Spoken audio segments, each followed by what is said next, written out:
মাত্র ৩২ বছর বয়সে নানুর কবরের পাশে অবস্থান করে নেয় আসিম জাওয়াদ। দুনিয়াতে যদি সে একটু স্বার্থপর হতো তাহলে হয়তো সে বেঁচে যেত।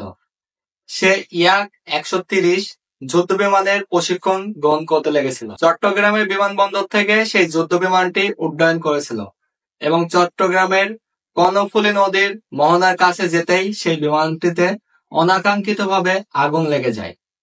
সে যদি একটু নিজের স্বার্থপর হতো, নিজের পরিবারের চিন্তা করত, নিজের পরিবারের ছেলে মেয়ে এবং পরিবারের বাবা মায়ের চিন্তা করত, তাহলে হয়তো বেঁচে যেত।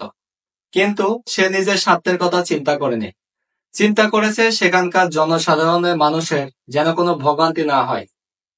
সে যদি নিজের জীবন বাঁচাতে চাইতো তাহলে ইয়াক ১৩০ ওই যুদ্ধ বিমানটি যদি আগেই সে সেখান থেকে জাম্প করতো প্যারাশুটের মাধ্যমে, তাহলে দেখা যেত সেখানে ঘনবসতি এলাকায় ওই যুদ্ধ বিমানটি নিচে বিধ্বস্ত হতো। সেই যুদ্ধ বিমানের আগুনে হয়তো সেখানকার বেশ কিছু বাড়িঘর ক্ষয়ক্ষতি হতো বা অনেকে মারা যেতে পারত। কিন্তু সে চিন্তা করেছে আমাদের এই দুর্ঘটনার জন্য দেশের মানুষের যেন ক্ষয়ক্ষতি না হয়। সেই জন্য সে বেশ কিছু সময় নিয়েছে।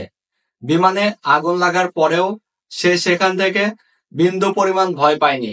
সাহসিকতার সাথে সেই বিমানটি সে পরিচালনা করেছে যেন একটি ফাঁকা জায়গায় নেওয়া যায়, যেখানে গেলে জনসাধারণ মানুষের কোনো ক্ষতি না হয়। সে নিয়ে যায় সেই যুদ্ধ বিমানটি কর্ণফুলী নদীর মোহনায়। সেখানে নিয়ে গিয়েও নিজের জীবন সে হাতে রেখে তার সাথে যে ছিল উইং কমান্ডার সোহান, তাকে বলেছে স্যার আপনি জাম্প করুন, আমি দেখি বিমানটিকে আরেকটু কন্ট্রোলে নিয়ে আসতে পারি কিনা। এতক্ষণে আর সময় নেই। উইং কমান্ডার জাম্প করার সাথে সাথে বিমানটি সম্পূর্ণ নিয়ন্ত্রণ হারিয়ে ফেলে এবং সেই সাথে সেও জাম্প দেয়, কিন্তু আজরাইলের ডায়েরিতে তার নাম লেখা হয়ে যায়।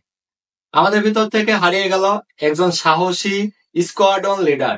যাদের উচ্চতা কম, উচ্চতা বাড়াতে চায়, তাদের জন্য সবচেয়ে কার্যকরী সমাধান হচ্ছে লংগক সেবন করতে হবে। এটি একটি ইন্টারন্যাশনাল পণ্য, ইন্ডিয়ান পণ্য, এর কোনো পার্শ্বপ্রতিক্রিয়া নেই। 2 মাস সেবন করলে 2 ইঞ্চি মতো উচ্চতা বৃদ্ধি পাবে, এটা প্রমাণিত। এর দাম ২০০০ টাকা। এটা নিতে ভিজিট করতে হবে আমাদের ফেসবুক পেজ ডিফেন্স 24 বিডি, সেখানে অথবা স্ক্রিনে দেওয়া নাম্বারে সরাসরি যোগাযোগ করে। যে তার চাকুরি জীবনের 12 বছর সময় অতিবাহিত করেছে। একজন বিমান বাহিনীর অফিসার হতে হলে সরকারের নিরলস পরিশ্রম করতে হয়, অনেক টাকা খরচ করতে হয়। তার ফলে গড়ে ওঠে একজন সাহসী বিমান যোদ্ধা। আর সেই স্কোয়াড্রন লিডার আসিম জাওয়াদ, যে সাহসিক যোদ্ধা, তার চাকরি জীবনে 12 বছর সময়ে প্রায় 22টির বেশি কোর্স সম্পন্ন করেছে। কোর্স মানে এটা একটি প্রশিক্ষণ যেটা প্রত্যেকটা সদস্যকে গ্রহণ করতে হয়। কিন্তু তার চাকরি জীবনে এত বেশি পরিমাণ কোর্স করেছে যে সে একজন দক্ষ পাইলট হিসাবে গড়ে উঠেছে। কিন্তু ভাগ্যের কি পরিহাস, ভাগ্যের কি নিয়তি, শেষমেশ তাকে সেই বিমান থেকেই প্রাণ হারাতে হলো। সে সাহসিকতার সাথে সেই যুদ্ধ বিমানটি পরিচালনা করতেছিল। হঠাৎ যান্ত্রিক ত্রুটির কারণে তার সাথে এমন একটি পরিণতি ঘটে গেল। আসিম জাওয়াদ শুধুমাত্র তার দেশের জন্য একটি যোদ্ধা নয়, সে তার পরিবারের জন্য একটি যোদ্ধা।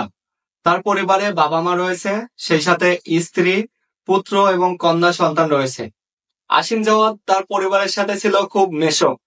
প্রতিদিন তার মাকে ফোন করে খোঁজ খবর নিত যে আম্মু তুমি খাবার খেয়েছো কিনা। কিন্তু সেই আসিম জাওয়াদ আর নাই। তার মায়ের খোঁজ নেওয়ার জন্য তার সেই সন্তান আর বেঁচে নাই। তার সন্তান দেশের জন্য প্রশিক্ষণ করতে গিয়ে মারা গিয়েছে। এমন বীর সন্তান যেন দেশের প্রত্যেকটি মায়ের ঘরে ঘরে হয়ে থাকে। আমি জানি বাংলাদেশ বিমান বাহিনীকে অনেক ছেলে এবং মেয়ে অনেক বেশি ভালোবাসে। তারা স্বপ্ন দেখে সেই বাহিনীতে যোগদান করে একজন আসিম জাওয়াদের মতো বিমান ফাইটার হতে।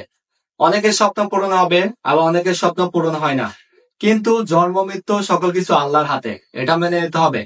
কিন্তু এমন মৃত্যু আসিম জাওয়াদের হয়েছে যেটা বাংলার প্রত্যেকটি মানুষ সারা জীবন স্মরণ করে রাখবে।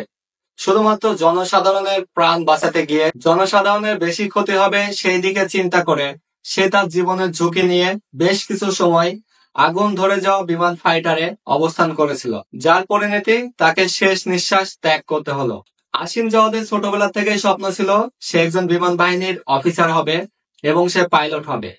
সে এসএসসি পাস করেছে, ইন্টার পাস করার পরে বিএসসি সহ মেডিকেল ভার্সিটিতে চান্স পেয়েছিল। কিন্তু সে সেখানে নজর না দিয়ে তার স্বপ্ন পূরণ করতে গিয়েছে এবং তার স্বপ্ন পূরণ হয়েছে। কিন্তু সেই স্বপ্ন সে বেশি দিন ধরে রাখতে পারেনি। মাত্র তার জীবনের 32 বছর বয়সে শেষ নিঃশ্বাস ত্যাগ করতে হলো। কর্মজীবনে তিনি ছিল খুবই দক্ষ এবং অত্যন্ত মেধাবী। তিনি চায়না সহ ভারতে এবং দেশে বিদেশে সকল জায়গায় প্রশিক্ষণ করেছে। উল্লেখযোগ্য এই যে সে 12 বছর চাকরিতে 22টিরও বেশি কোর্স সম্পন্ন করেছে। অর্থাৎ ধরা যায় সে প্রতি বছরে 2টি করে কোর্স করেছে। যদি 3 মাস করেও হয় তাহলে দেখা যাবে তার চাকরির সম্পূর্ণ জীবন প্রায় এই কোর্স ট্রেনিং সম্পন্ন করেছে। সেহেতু বলা চলে সে একজন বাংলার সাহসী যোদ্ধা। তার ভিতরে যুদ্ধের সমস্ত জ্ঞান অর্জন হয়ে গিয়েছিল। কিন্তু তার মতো এরকম একজন পাইলটকে হারিয়ে যেমন বিমান বাহিনীর অনেকটা ক্ষতি হয়ে গিয়েছে, তেমনি বাংলাদেশের একটি বড় সাহসী যোদ্ধা হারিয়ে গিয়েছে। আর সেই সাথে তার পরিবারে একটি শোকের ছাউনি ঘনিয়ে আসছে। তার একটি পুত্র সন্তান রয়েছে, একটি কন্যা রয়েছে, সেই সাথে তার বউ।